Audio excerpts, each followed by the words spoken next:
We have literally worked very, very closely and I believe very successfully together. I think it's been obvious to members of the Labour group on the council that the relationship has grown apart over the last 18 months, 2 years, where I've found it increasingly difficult really to get Albert to try and make the kind of changes that we need to make to fulfil the Kerslake recommendations.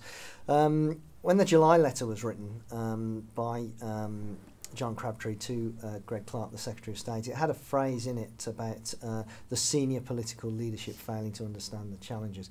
So when I read that, I thought, well, the ordinary interpretation of that is myself and Albert as leader and deputy leader of the council. So I phoned up John Crabtree and had that conversation with him about, well, I feel, John, you've put me in a difficult position here. I'll probably have to resign if you're telling me I'm part of the problem. You felt that strongly that you... Oh yeah, I absolutely. If the improvement panel was saying that I was the problem, I would have resigned. There's no doubt about that in my mind.